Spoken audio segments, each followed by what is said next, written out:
The Secrets of Star Wars is brought to you by the Star Quest Production Network and is made possible by our many generous patrons. If you'd like to support the podcast, please visit sqpn.com/give. Hi, this is Vanessa Marshall. I play Hera Syndulla on Star Wars Rebels, and you're listening to the Secrets of Star Wars podcast. May the Force be with you always. Hello there. It's a power that Jedi have that lets them control people and make things float. Impressive. Every word in that sentence was wrong. Help me, Obi-Wan Kenobi. You're my only hope. This station is now the ultimate power in the universe. I find your lack of faith disturbing. It's against my programming to impersonate a deity. That's not how the Force works. Force is with me, and I am with the Force, and I fear nothing. Remember, the Force will be with you, always. You're listening to The Secrets of Star Wars, where we talk about everything connected to that galaxy far, far away. From movies to books, TV shows, and more, we're looking at the deeper themes and meanings found in the Star Wars universe. And be sure to follow The Secrets of Star Wars on Apple Podcasts, Spotify, your favorite podcast app, or on the StarQuest YouTube channel. You can find us on Facebook at facebook.com/StarQuestMedia, on X where we are at SQPN, or on Instagram where we are at StarQuest Network. And be sure to get your official Secrets of Star Wars gear at sqpn.com/merch. And I'm your host, Jeff Haecker, and joining me tonight on the panel are Patrick Mason. Hey, Pat. Hey, Jeff. And Jon Koral. Hi, John. Hi, Jeff. All right, so today we are discussing Andor Season 2, Episode 7, Messenger. And we'll start with the plot summary, and we'll get into our discussion. So Cassian and Bix have moved to Yavin and left Luthen's cell. Woolman arrives with a message from Luthen asking if Cassian is ready. The Imperial media is reporting on Ghorman terrorist actions, and Woolman has learned Dedra is on Ghorman. On Ghorman, Dedra prepares for a confrontation with the Resistance, while Syril questions what is happening. She tells them they will be rewarded and to prepare to leave Ghorman.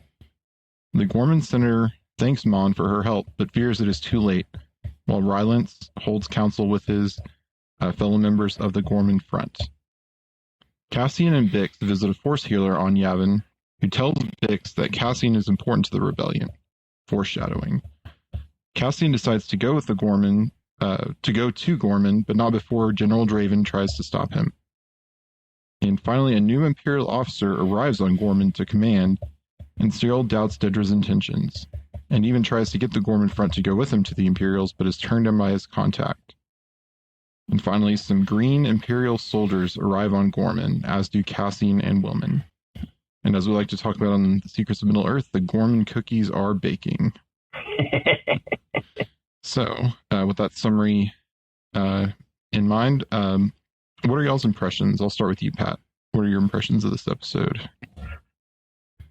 So this episode is really one of those ones that sort of, like, I'm glad they let these out 3 at a time, at least, because you don't feel like the episode should end.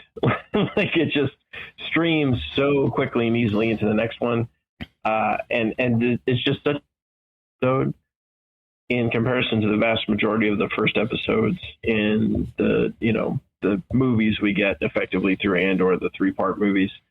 This one builds extremely fast, right? Because instead of a 2-part build to a 3rd part, it's almost a 1-part build to a 1-part followed by another 1-part in this and there's just so much going on and so much moving. I love the characterization between Andor and Bix. I love the bringing of the Force finally into Andor. We hadn't seen it at all until now. I like Andor and how his sort of reaction to it, and him and Bix's struggle. I enjoy all of the interplay that goes on, and overall, great episode. You don't want it to end because you want to watch the next part. Definitely. What about you, John? Oh, I like this episode a lot. I thought it did a really good job of building the tension for the upcoming episodes, and for the boiling point of what's going to happen on Ghorman. But the thing also I liked is it also did a good job of building the tension of a lot of the different characters, like Syril.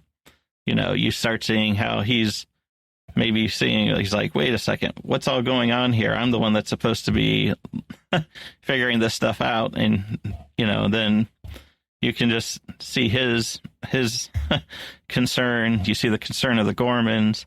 What should we do? Should we be peaceful? Should we be, take action?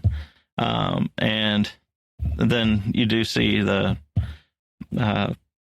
interaction with Bix, and also I like seeing the two perspectives of Wilman, who wants to take action, and Cassian, who wants to, with his comment, do you want to fight or do you want to win or something? It's that whole, he's taking a longer perspective, and it's neat to see, there's a lot of conflicting views, like, take action or don't take action is kind of, whether it's the Ghor or whether it's the rebels in general and stuff.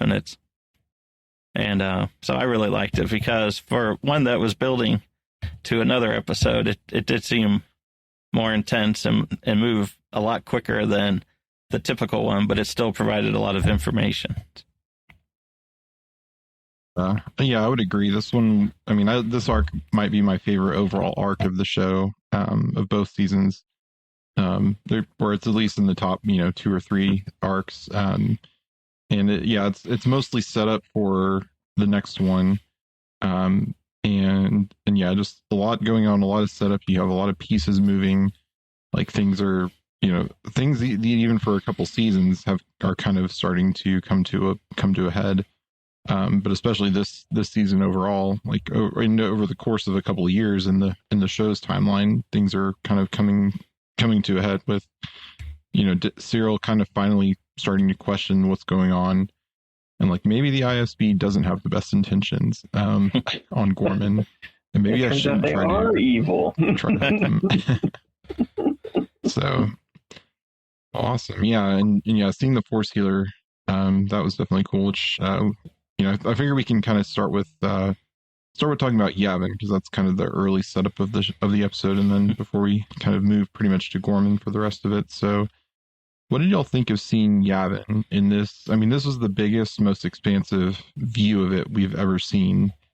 Because of course it was in New Hope, and then some in Rebels and Rogue One, but this is kind of the first time we see where people are living on Yavin, where they're they have these little treehouse apartment kind of things.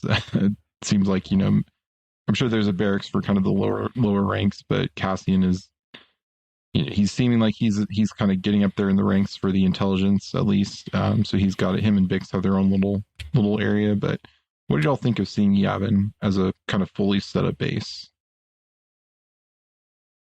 Well, I like seeing it. I haven't really watched Rebels, so this is like my first time then of seeing Yavin as a big expanse versus, it's like, oh, well, here's a bunch of, where we a hangar with a bunch of ships, and we, plan out our attack on the Death Star, and that's it, or something. I like seeing that.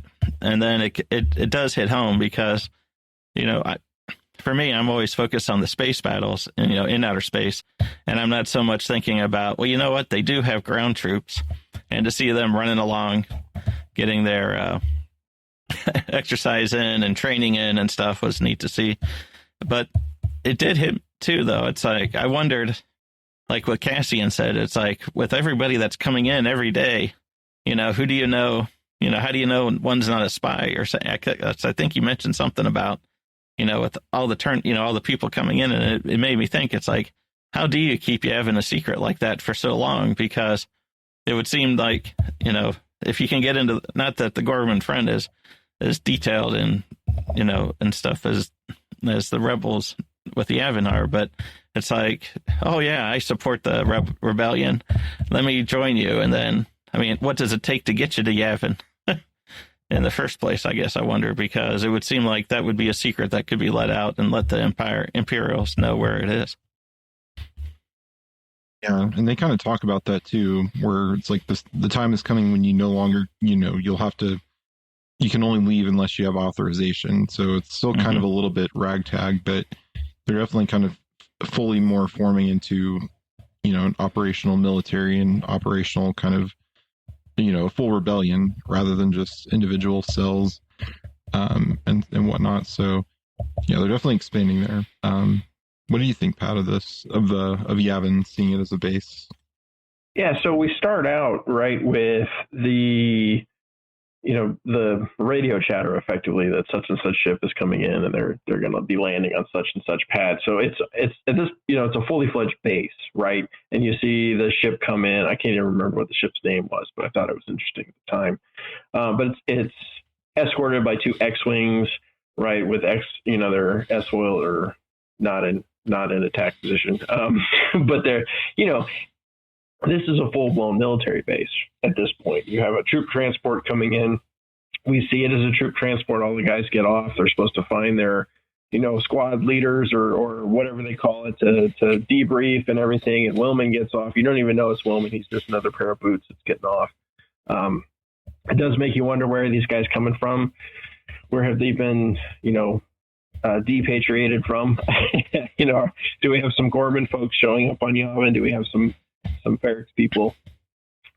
And it's interesting, and I think really, and I don't know if this is the best word for it, I think it's really neat to get to see sort of it in its entirety, right?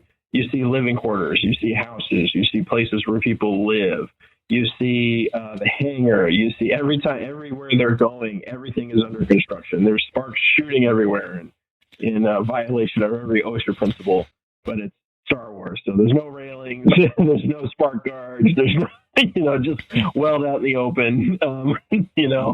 It's everything's under construction, and it still has that managed chaos feel to it that you have with sort of a new base kind of setup. Everybody's insignias are still kind of like drawn onto their uniforms instead of being these badges that we end up getting in Andor season 4. I mean, A New Hope, Star Wars A New Hope. It's really good to see Yavin, and it's good to see it as a community. And it's it is a number of like expatriate people from other parts of the rebellion, obviously, that are funneling in here. And the Luthanites, I guess, are just one faction that are there. Yeah, because at this point in the story, the big alliance hasn't really come to be yet. Because we'll talk more about this in a couple episodes. But with Rebels, there's a very, very important scene in Rebels where the Rebel Alliance basically comes to be formed. And the Yavin group is just, they call it the Masasi group because it's after the Masasi temples there. But we see the Alliance actually, like the cells all kind of unite and come together and go to Yavin. So we're not quite there yet. We're very, very close. And I think it's really cool seeing it kind of being built and set up because that's not something we'd seen before, but it has such a prominent place in Star Wars because it's the place where they, the Rebel Alliance scored their first 2 big victories, one at Scarif, if you call it a victory, at least in getting the Death Star planes, and then of course the Battle of Yavin, which is what turned really started the Galactic Civil War. So I really like seeing it all set up and they're getting ready for something big that's coming. So but Cassian and Bix they're just hanging out. They've apparently gone on missions that we haven't seen in between the years, because this is again a year later than the second arc of episodes. So Cassian has a blaster burn that isn't healing, and then Bix suggests, why don't we go to this force healer? Which that was, I don't know which all, I think that's a good thing to move to next is, what did y'all think of the force healer? Because we haven't really seen that before from, like, we've seen some healing in some Star Wars things, but never someone who wasn't really a Jedi who was called a healer. So I don't know. What did y'all think of this character in this whole scene? I like the character overall because, I mean, to see the Force in play finally. But I liked how they brought her in with the, I guess Marva, had a problem with one in the past, according to Andor. So then when she turns around and senses his presence and comes to him versus them going up and saying, hey, my buddy here needs a little healing. It was really neat to see, how she could sense he was there, go to him, and then you find out the part when she said something about most people are building, and I can't, what was it? Something about most people are building with the, are living, I guess, moving forward, looking at the past.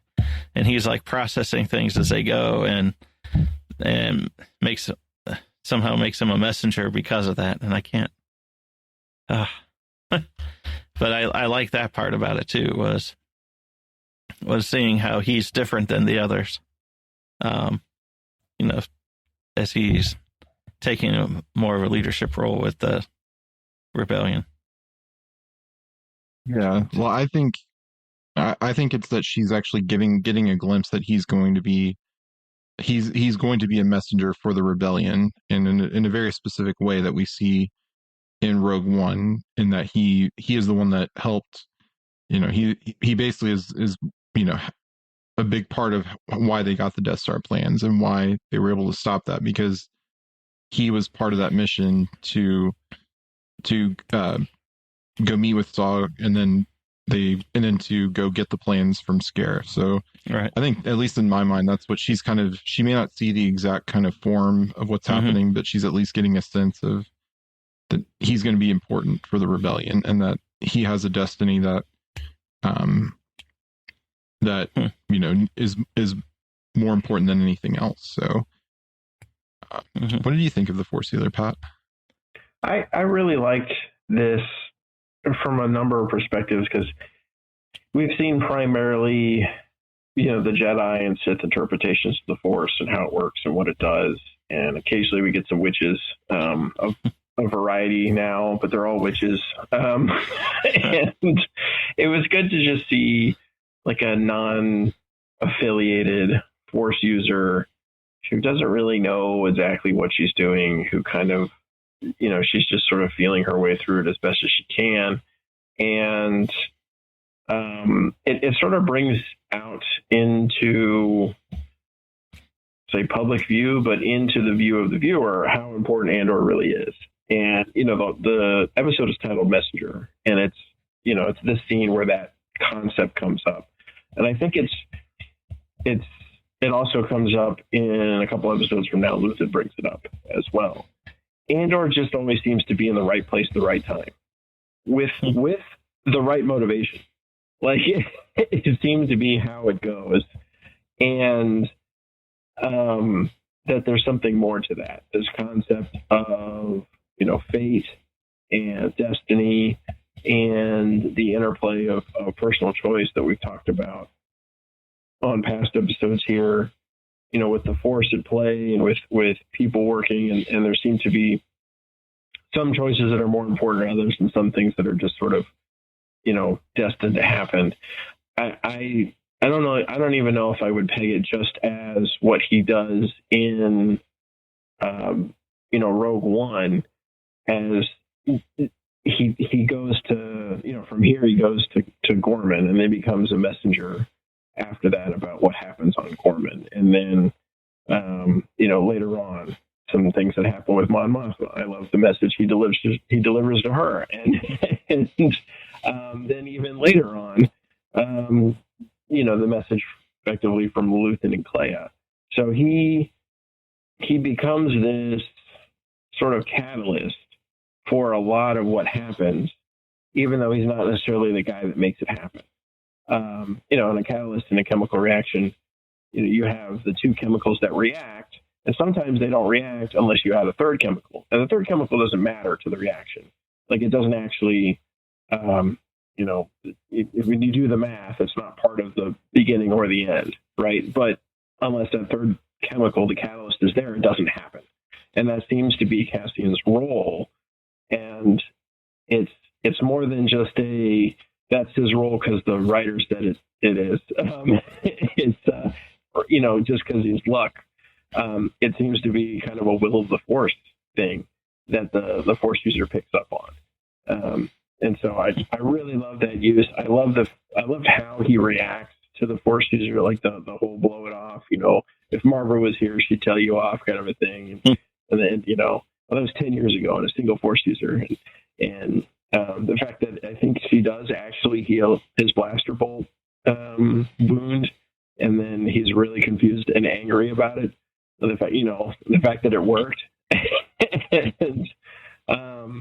And then Bix's own sort of interpretation of, like she says, she feels the same thing, right? And I think that interplays a lot into what we see the decisions Bix makes down the line. So very important scene, I think. Well, what's interesting too is she even says, she's had dreams like this. So it's like, it's not, it's like not just feelings, but she's actually had some kind of dreams that she didn't know what it was, but this Force healer kind of filled in some gaps maybe a little bit for her to see the importance of Cassian. Right. Yeah. And I pulled one quote here that I think is good to read, but it's because we to set up the scene a little bit there. Cassian has his blaster burn that's not healing, and Bix and Cassian are just kind of going on a stroll through the bay through Yavin, and there's a whole group gathered around this Force healer because you probably have all kinds of people joining the rebellion, and of all kinds of different backgrounds, and even faith. Like some may have met Jedi in the past, some may have just heard legends and stories, but they know of the Force. And so they think, oh, this Force healer, can do something for me. So they're all kind of a lot of people are going to her, but she kind of recognizes Cassian and kind of goes up to him herself. Like, so she recognizes something's there. And after she kind of does her, whatever she does, her summoning of midi-chlorians to heal Cassian or giving her life force, whatever it actually is. She says thank you, and he says for what? And she says the clarity. It's so easy to lose faith. They come no matter what. Sometimes it even works. But this, all that you've been gathering, the strength of spirit. So she's kind of, there's something definitely special about Cassian, and I do like to think it's the will of the Force in action that's kind of prompting things to move along when they need to stop an evil. Maybe not in time to stop Alderaan from blowing up or something like that, but at least to get them where they can stop it from worse. He kind of walks away, still kind of not believing that. Yeah, she and Bix having a little bit of a follow-up conversation too. So, what did y'all think of her and Bix? Because Bix definitely has, like, when we meet her in season 1, I wouldn't have imagined her as someone who would believe in the Force healer, but she's been through a lot this season, or really last season and this season. So, I kind of like the idea that she's kind of turned to something greater than herself to try to, seek healing for all of her trauma. But what did y'all think of her little chat with the Force healer? Or did we kind of cover it already? Well, and I'm trying to remember everything they say to each other. Because it seemed to me that Bix was trying to pull out of her, like she thought that the Force healer had a vision of something that was going to happen in Andor's future, and she was trying to pull that out. And I think that's likely because she has had those dreams, right? And so she's trying to probably get confirmation or non-confirmation. That either I have another person who then sees the same thing I have, and so this is something that could happen, or I have another person who sees something different. And so I think there's a lot of that in there. I would really like to see those year-long gaps that we get and how things develop. You don't in season 1, you don't really get from Bix necessarily that there's a religious aspect, but you don't get that from anybody in Star Wars. Even the Jedi are even semi-quasi-religious. Like everybody else is just sort of living in a secular reality. And so I like the idea of her returning to something bigger than herself, especially since I think primarily her driving force coming out of season 1, and especially after the first arc, was probably revenge or destruction of the Empire at all costs. And then it appears to be a shift away from that. But it leaves a lot of questions. Like, how did she get here? I kind of want to see that journey. Yeah, because hopefully they. Oh, go ahead, John. I was just going to say, I liked what Patrick had said about being a messenger and how he impacts that or throughout. But when the Force healer says there's someplace he needs to be, and then she says something to Bix or something along the lines of, well, maybe it's you where he needs to be, or something like that. And that just doesn't, with his, but then when you look at the other ideas of where he's a messenger and where he needs to go, it's like maybe the Force healer was saying that because Bix wants to hear it that way, is that they need to be together, or I don't know. I was just, that kind of made it a little confusing to me, because you're thinking, well, it needs to be Bix, but then as he takes the bigger role in the rebellion, maybe it's, through all these things he's got to deal with Ghorman and everything else, that is where he, quote, needs to be. Yeah, I think it's showing kind of Cassian's attention and loyalty, whatever, is divided. Like, he's still kind of at this point, he is for the rebellion, but he's, it's almost more like he's just anti-Empire, and he still wants the freedom to do his own thing and to protect Bix and his Ferrex family for any who still exists. So I think he's still kind of having, it's almost like a religious vocation a little bit, in that it's hard if you're married in religious, or you have those, you're kind of torn between two worlds, which is the reason why in the Catholic Church we don't, for the very most part, aside from very few exceptions, we don't have married clergy. So, because your attention is divided between your vocation to the church and your vocation to your family. So, and we'll see that definitely play out in the rest of this arc. So, right. Awesome. And yeah, of course, Cassian is still denying the anything happened with the Force healer, and even though he seems like he's starting to feel better, he still's like, it's just didn't help me, didn't do anything. But yeah, it's kind of when we get I don't remember the exact sequence. I think I don't know if Woman arrives after this part or comes to see them after that part where they see the Force healer, but we kind of get the setup for where Cassian is going with this, with Woman he's still working for Luthen apparently. He survived his ordeal with Saw, luckily, and doesn't seem to have any ill effects of the Rido huffing, but yeah, he's not addicted like Saw. Yeah. So but he tells them, Luthen's asking, are you ready? And Luthen's still kind of a wild card, and we don't see Luthen in this episode, but he's doing he has his own thing going on, which is Ghorman, and really trying to still just cause trouble for the Empire, but not wanting to be part of the wider rebellion. So what did y'all think about Wilman's kind of arrival and their kind of conversation and deciding why they should go to Ghorman?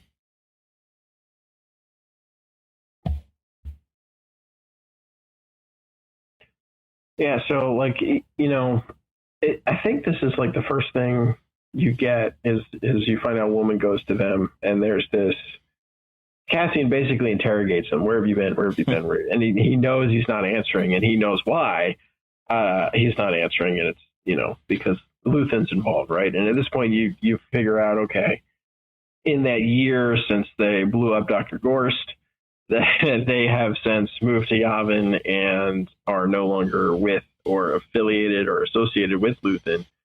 And Willman, on the other hand, is still doing side jobs, right? And that's how Cassian puts it, is you're still doing side jobs for Luthen, because apparently, Willman is supposed to be primarily Yavin 4. And so there is this sort of setup that Yavin 4, what's going on at Yavin 4 and what Luthen are doing are not necessarily connected, and or they're not working together, which does beg a lot of questions later on in this arc. But in this, I thought it was interesting how committed to this idea of Dedra Meero needs to go away or needs to be assassinated that he is. And I don't know, well, and I think it's for Willman, it's because he blames her for the death of his father, right? And that's the big thing. But I think he also knows, and I think Luthen knows, that bringing Dedra into the picture will get Cassian to move, right? Because she is a direct threat. Like, he knows she was after him, and more importantly, Bix knows and remembers her and understands and knows that, like, she got tortured because of Dedra. And I think it was an interesting card to play to get Andor onto Ghorman. Now, what I don't know is whether Luthen meant to get Andor on Ghorman because he knew it was about to explode, or whether he meant to get Andor on Ghorman with Willman to take out Dedra. And to me, it strikes me very much as an interlude into the chess game that's getting played. And sometimes it looks like that chess game is between Luthen and Dedra. And sometimes it looks like it's between Luthen and what is her name, or his name, Pendergast. And I think really, though, it's more of a game between Luthen and Krennic. And this is them both putting pieces onto the board at Ghorman at the same time. And I have to think that Luthen probably knows what's about to happen. And so he's trying to get a couple wild cards in there. I'm going to throw a couple strange moving pieces. I'll put my knight in there, with Willman, and I'll throw one of my power players.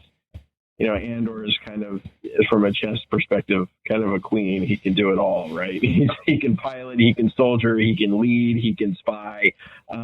He can do just about everything.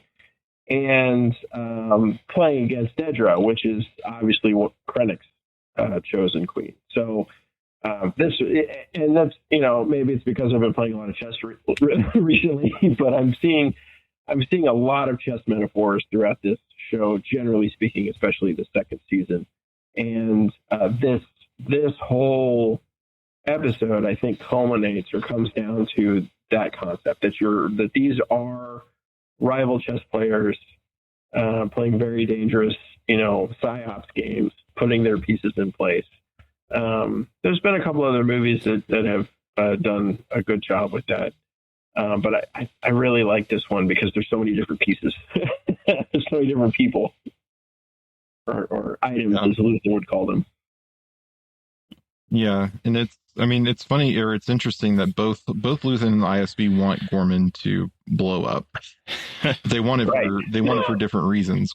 The ISB and the Imperials want it for that calcite, that material that they need for, energy project or whatever they called it. And Luthen just wants it to blow up because he knows it'll be a catalyst for, sentiment, anti-imperial sentiment. So they both want the same outcome, which is, the massacre of the Ghorman people, but they want it for different reasons. But yeah, and I think too, one thing we didn't touch on, but I think Bix is, I get the sense she doesn't know what his missions are for the rebellion, because he's kind of known as a pilot for the rebellion, but obviously we know he's much more than that. So I think he's been doing clandestine missions that even he's not telling Bix about, because he's already working for General Draven, who we see in Rogue One, who's kind of the head of the Alliance intelligence. So he's already doing stuff for Draven. They even talk about promoting him, so you don't know what he's doing, what missions he's been on. But I think Bix is, she's not going on these missions. I think she's probably putting her mechanical aptitude to serve the rebellion and keeping their house and whatnot. But yeah, Luthen definitely is like, oh, I definitely want my power players, and I know Dedra's a carrot that Cassian will come and follow. So, what do you think about that whole setup, John, with Woman kind of bringing? They pulled him out, and he got out, and they just pulled him back in to the Luthen cell. Yeah, well, I mean, I like the Woman character and how, I mean, you see the difference too with how he's all gung ho for the action and to do things, and you're seeing Cassian be more of the okay, let's slow down and make rash decisions. So bringing Dedra in makes it an opportunity to do both. It's like you take the big action, and at the same time it's a strategic action, because if you take her out, then you get probably for Wilman his revenge, but you also take out a key person of the ISB, and then also I guess that would probably even ratchet up the tensions on Ghorman at that point too. So that would, because you can see how it's building throughout the whole, especially this episode with all the tension and stuff. But I did, yeah. I mean, I do like the chess analogy, because it's. Especially this episode, you see all the pieces that are put in play too, especially like the guy from what's his term? The guy that comes in to help Dedra on Gorman to ops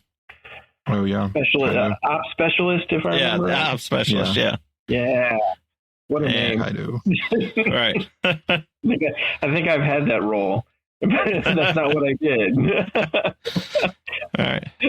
But yeah, very cool. But yes, I do like the Wilman character. Sorry, I was just gonna say and seeing how it's you can see how he's young and he's still he still believes deeply in what Luthen believes, whereas you get the feeling over time and stuff that Luthen hasn't especially when he talks to Mon and stuff.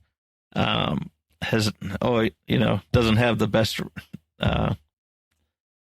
reputation with a lot of the people in the rebellion. It's like they see him as playing a role, but you can tell they're not as keen on his methods and stuff. So you see how Wilman's a big cheerleader for Luthen at this point still, and Cassian is he's kind of back and forth. You see him more as a business relationship with Luthen. It's like you can see how Luthen can help Cassian and how Cassian helps Luthen, but there's definitely but Luthen needs to be able to he has to sell Cassian on what he wants him to do. He's just not going to just jump in and say, okay, whatever you say, Luthen. Whereas Wilman would be like, that sounds great. Let's do it. Yeah. But. All right. Well, before we kind of jump to Ghorman, we do get a brief scene or a couple scenes with Mon Mothma, which, these first two I can say are primarily Ghorman. I mean, they're all Ghorman focused, but primarily will be on Ghorman. But we do get a brief scene that I think is important of her. She has a meeting.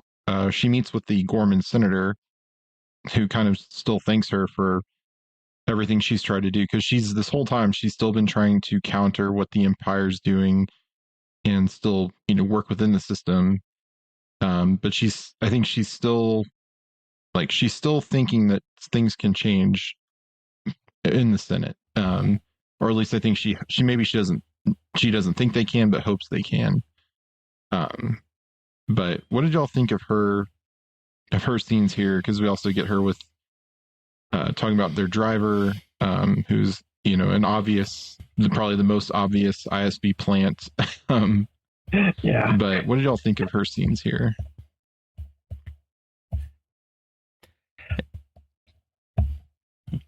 No, I was going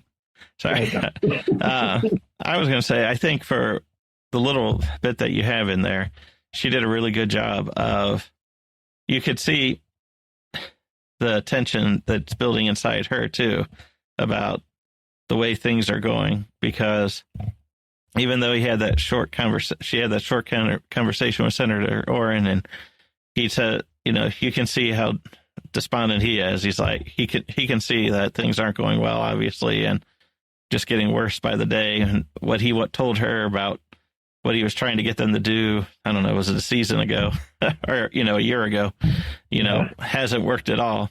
And it's just gotten worse. And, then when he tells her about her courage and admire your grace and energy with everything, but then the last thing that he says is protect yourself. And, Luthen is the one that says you need to be protected early on. Now he's saying to her, protect yourself. And I think it's really hitting home that Mon Mothma, to Mon Mothma, that she's is going to be a target herself. I mean, she's already on the watch list, definitely, but things are very dangerous for her too, and I think she's realizing it even more now. When you see the look on her face, how serious her situation is too. Yeah, you get this. I mean, you definitely get the feel that the Ghorman guy is just like, well, it's over. Like they've, because you have this report of this bombing in the naval facility, and everybody who's in the know knows this was a false flag action, right? And sorry, what a false flag action is, for those who are not aware, it's when a government does something terrible to its own citizens and then blames a different country.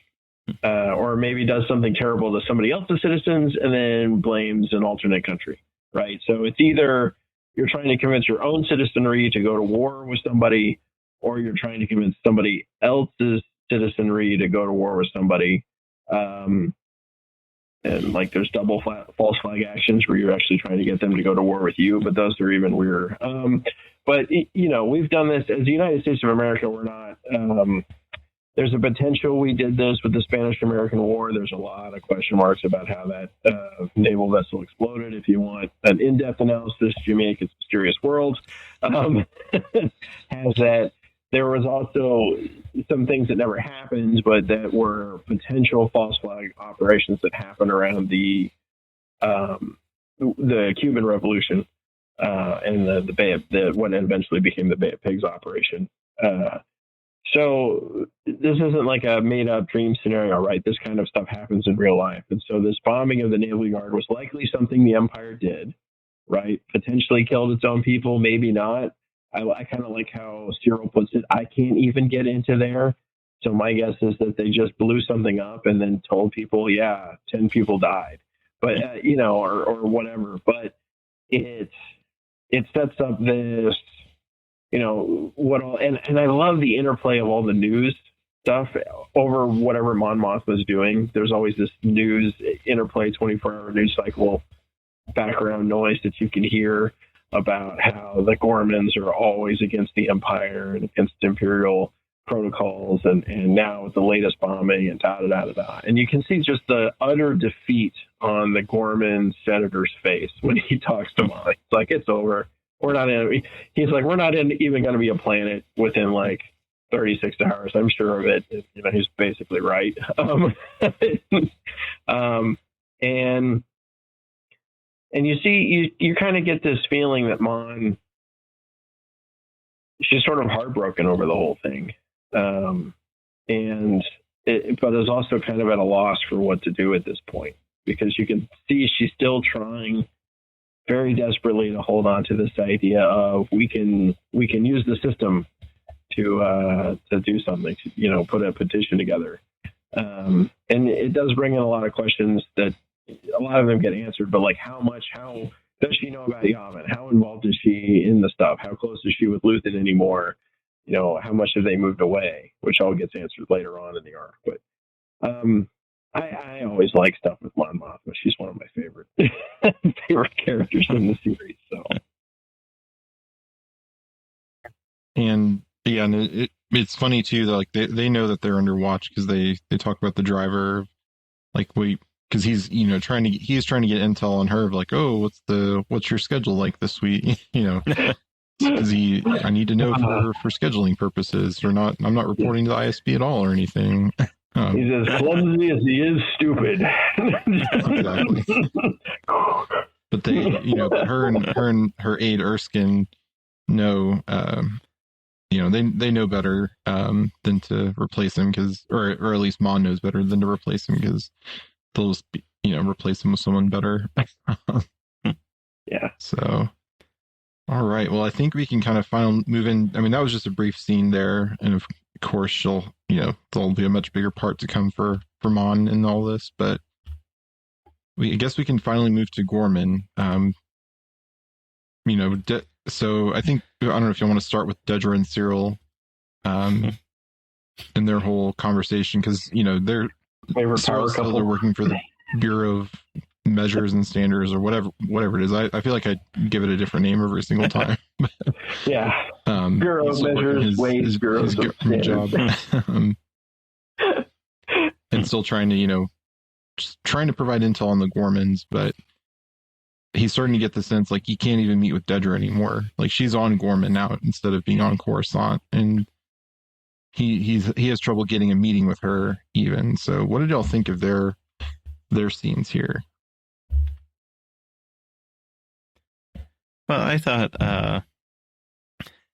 they were good because you could see. I mean, they've always had a unique relationship, I guess. So it's a good way to put it. Unique, because I mean, I do think there are feelings for them, but then also I see Dedra as someone who sees Syril as, I think, in a sense of somebody who. Okay, we can use to forward what the Empire needs her to do, but then at the same time, because she likes Syril, he also can take advantage or can get rewarded with the success of it as well, even if he doesn't know his role and stuff. But then you see now Syril's especially when he talks to the Enza and wants to say, hey, look, if you can just give up a name of somebody who's outside here and then one of these outside agitators, then maybe we can cool this thing off. And then she smacks him and then it hits home. I mean, then that hits home, and then as he's trying to get to talk to Dedra and he sees the crisis specialist show up and he can't talk to her, and then he can't find the information on the name. You can just see how even though he's not saying anything, you can see the wheels running in his head, trying to piece it all together. And I think, Dedra doesn't know really what to say. She just looks uncomfortable as he tries to tell her. And then she's like, well, maybe if I kiss him, he'll stop asking and just do what I, Shut him up. Yeah. So that was, but I did like seeing that because you can tell now Syril, there's a fracture between the two of them because it's not just because he knows she's not telling him a lot. And also, now he's questioning, okay, what is really going on to the extent of this stuff? Because if I'm supposed to be the one that's knows these outside agitators and they know him, why in the world am I not being told about it? But right, you get this very real sense that Syril believes that the bombing was a false flag operation, like that, like, and the eventual other reports that start coming in, he believes them, and so he sort of believes what he's worked with, with the Ghormans, and he now doesn't know why he's there, right? Because I think initially, and this is a guess because I don't think we have it explicitly, but I think initially he's there. He thinks he's there to draw out, off-site, off-world aggressors, right? He's there to help Dedra catch, whatever rebel spies she's been going after, right? I don't know whether or not he knows about Axis or anything. That I have a feeling that that was probably the story he was fed, that he was there to help set up a trap for other rebels that they were worried about, and he's coming to the realization that they were there to make Ghorman a target, and he doesn't fully come to the full realization of what's going on, but he seems to understand very inherently that what we're doing here is wrong. Something is wrong about it. It's off, and just the build up between this episode and the next episode with Syril, where he gets more and more and more intense as he moves. And I absolutely love the scene where he walks into, or where he's ushered into the safe room with all of the other employees that work for him with the K units, and he walks in and they all look at him, right? And we all know, those things, you don't mess with those things, right? A human's got no chance. This is effectively a Mark 6 battle droid, more or less. and after all the other, droids look somewhere else, one is still staring directly at him. And, that's a tell. They have one looking right at me, which means this one is watching me. It is supposed to be here for me. And I think that really kind of sets the stage. I actually kind of like the oddly enough, there are two things that happen between this episode and next episode that really, in my mind, are tells that there is actually feelings between the two of them, between Dedra and Syril, and the kiss is one of them. As strange and awkward as it is, it still strikes me as this Dedra would never do that, even if she was just using Syril. And it's this very, fairly passionate kiss. Very strange to watch. So that, and I think the other thing I liked was how the first scene you see with her, she's in the room waiting for Pendergast to call, and she is just sort of looking, and you can't really tell exactly what you're looking at. You just see her face in profile on the left side of the screen, and the rest of the screen has this sort of gray with this dots of light and stuff. And that is such a classic Imperial Star Wars look, where you have the Imperial officer or Vader or somebody on one or other side of the screen, and you have sort of this vista in the background. And most of the time they're standing in front of a window, right, watching the Death Star get built or something like that. But in her case, she's in a closed gray room, right? And this is sort of the, I think this is a lot of foreshadowing and a lot of just general explanation of where she's at. She feels like she's in a box at this point. She's got no way out. She has to go through with this thing. And I love when Pendergast says, it's, they really try, it's not for lack of trying. I don't understand the science behind it, but bad luck, Ghorman. And you're just you're going to destroy an entire planet with that phrase, effectively. Yeah. And she even tells Syril, we'll be rewarded if you, and go ahead and pack, be ready to leave. So, Syril, I think at that point is clued in that something bad is about to happen, because how, if the ISB doesn't know what's happening, then why would she be telling him to go? And, we'll be rewarded for what's happening here. So I think he's clued in that and that's when he, I believe, tries to go and meet with Tenza or whatever her name was. And I've seen theories online. I don't know if I believe it, that but I've seen theories that he and Tenza had kind of struck up a relationship in the interim between the second arc and third arc, where maybe they got romantic and he started maybe cheating on Dedra. But I feel like Dedra, being ISB, would find out very quickly and wouldn't let that happen. So yeah. But go maybe poorly she would for to let it, you know, maybe she would let it happen to get the intelligence they needed. So, and yeah, we get Kaido arriving, but we also get these Imperial troops who are, you know, fresh green troops, and that's just another clue that they want this to go bad. They want, you know, untrained, you know, not seasoned. They want, you know, new recruits, not seasoned soldiers here on Ghorman to, you know, to do something. So it's just further evidence of a setup that, you know, that we as the audience can see, but only, you know, the Imperials know. But yeah, just a lot of setup in this episode for what's happening. And then of course we get Cassian and Woman arriving.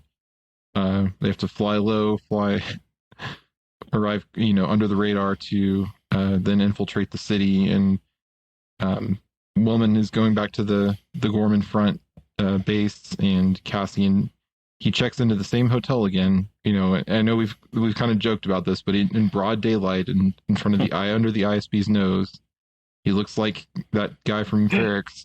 But he checks in under cameras everywhere. He's, yeah, as a news reporter, and he doesn't have the entry stamp or whatever he needs, but he meets the same hotel clerk from last time that he was on there, but he recognized him, and didn't out him, of course, but said this other clerk she'll report that you didn't have the stamp or whatever, so you need to you better take care of whatever you're going to take care of and leave, or get the documents you need, is the hint. So what did y'all think of that whole setup of them trying to they're trying to figure out how they can take out Dedra here?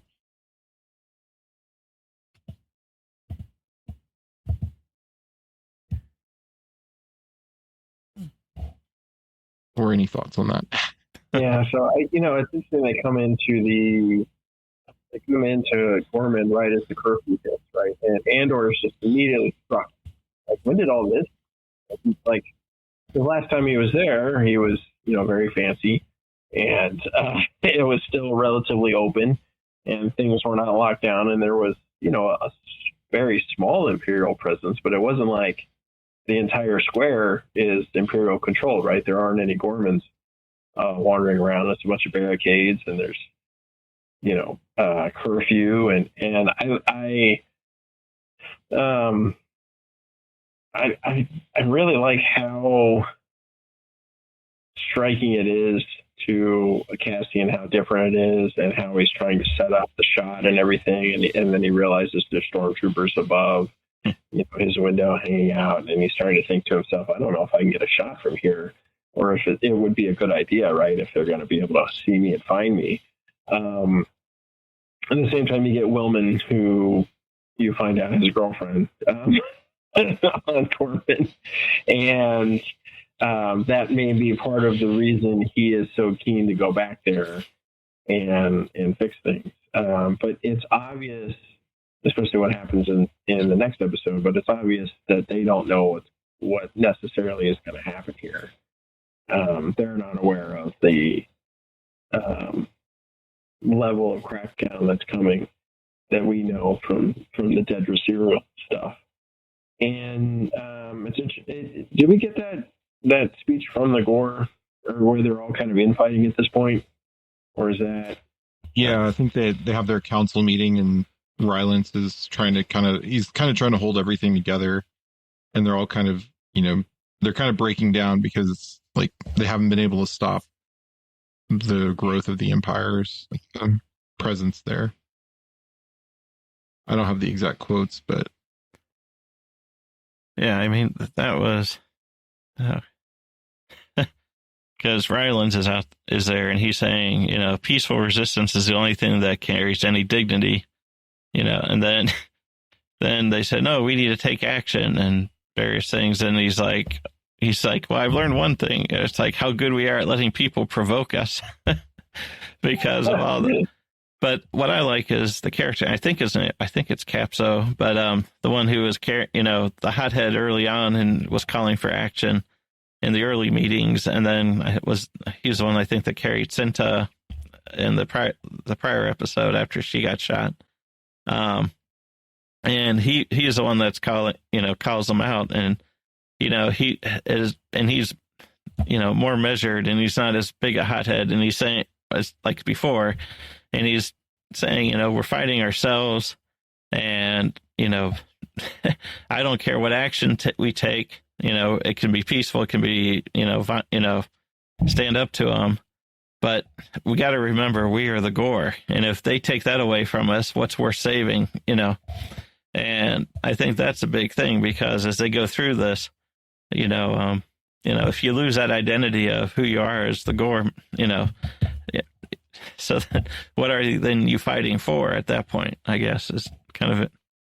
And, he sends that home, and that kind of, but then at that point you still have the fracture or the factions, Ryland's the peaceful side, and then the others who want to take action somehow, against the Empire. So they don't know what they're going to be going up against because of coming up.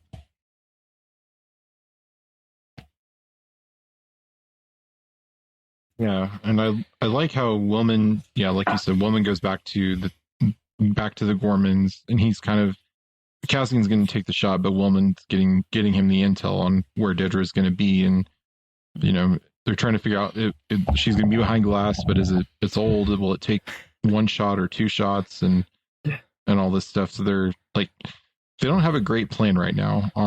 They just know they're going to try to take her out because she's there, but they don't exactly know the plan, which may not be a great sign, but I do like when they part, they do give the Ferrex kind of greeting, or Ferrex kind of saying of Stone and Sky when they kind of hug goodbye, which has almost kind of become at least in my mind, it's kind of their rallying cry, because we don't know the state of Ferrex at this point, and assuming it's just under Imperial occupation now, but they've lost a lot of their family. Like, we lost Brasso, and of course Marva and Wilman's dad. So that saying kind of had a lot of meaning of Stone and Sky. It's like everything, at least to me, I kind of like, there's a lot contained just in that brief saying there. So, but yeah, a lot of setup here, and I had one more note, but I think Pat, you may have had some info here on the kind of the outro music for the episode. So the outro. Yeah, the outro music for the episode is an operatic version of the song we get to hear sort of sung in choral version next episode, which is We Are the Ghor. And we get the first version of this we get to hear is an instrumental, I want to say 2 or 3 episodes prior to this as the outro. I think it's the Have You Ever Been to Ghorman episode, or it might be I Have Friends Everywhere. Either way.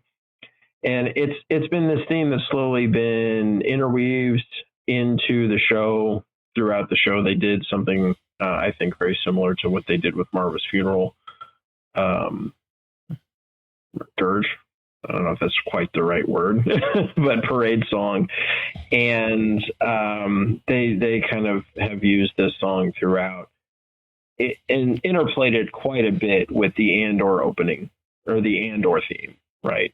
And that we've all come to know and love. I did think it was interesting because the opening music for this episode was the basic Andor theme, except at the end we have this really long violin note that sort of drops off, and it's kind of sad. It sort of preps you for what's going to happen, whereas the opera does a very similar thing.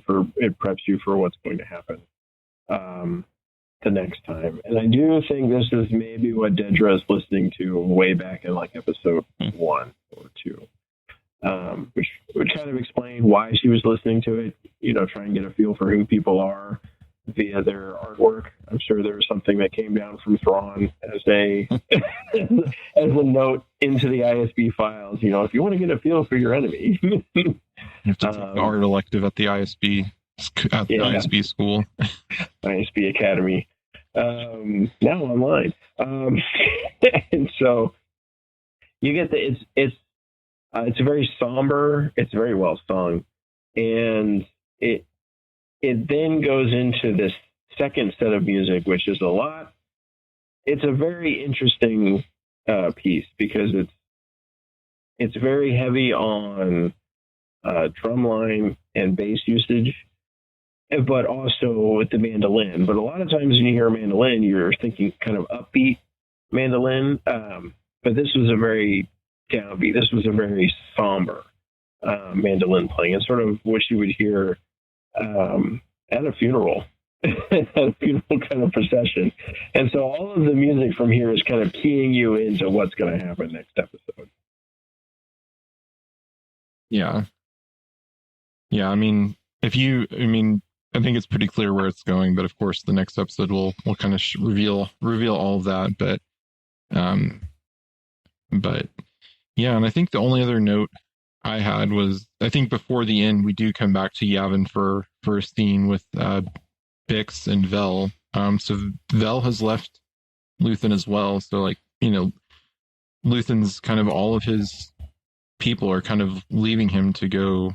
They're realizing that they're just kind of numbers to him and assets to him. They're not really he doesn't care who dies in this as long as his goals are met. So, but Vel has joined Yavin as well, and I think she says she's in charge of new recruits, or scaring new recruits into shape or whatever. So, she and Bix just have a brief scene there, but that was kind of the last note I had on this one before we close out. Any kind of final thoughts or on this episode, or anything else you want to say? Well, one thing that I thought of was with the with Vel there. First, it gives you, I think it also helps Vic understand even more the role that Cassian's playing in the rebellion there at Yavin, because it's, because she said, look, he's about to be promoted, and then he does this thing, flies out again and stuff. And so it's like, it helps Vic see that, he's becoming, I mean, she already knew it, but even more so from Vel's perspective and others, that, he is an important leader in this. Especially when the Force healer says he's a messenger too. But then the other thing was when when Cassian and Woman fly out, General Draven, is angry, and, because he's like, well, you have the exit plan, but you're not saying where you're going and stuff. And then he said at the end of it, and it made me think back to the prior episode with the Imperial loyalty oath. He says, those who enjoy the security of Yavin must proclaim their loyalties. And that really hit, because it's like, well, the Imperials are having, those people proclaim their loyalties with their loyalty oath. And even here now in this military setting, he's saying, hey, you got to be loyal to Yavin, and the Rebel Alliance or whatever. And that kind of, I thought that was a pretty interesting thing, because it made me, like I said, you're saying two big military organizations and saying you got to proclaim your loyalty to us. Yeah. For your protection. For your protection and ours. Yeah. Yeah. For a safe and secure society. And there will be peace.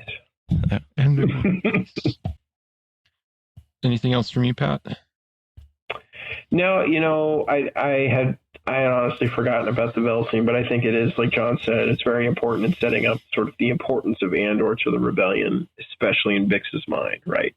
And it does sort of kind of hammer home the interplay between Luthen and Yavin, right? That there is this tension, that there is this upcoming drama between the two. Like, Yavin is this thing that's been set up, and Luthen is now viewed as a problematic outside force, and sort of the slow coalescing of rebels into a rebellion. into an eventually rebel alliance. So, and all the messiness associated with that.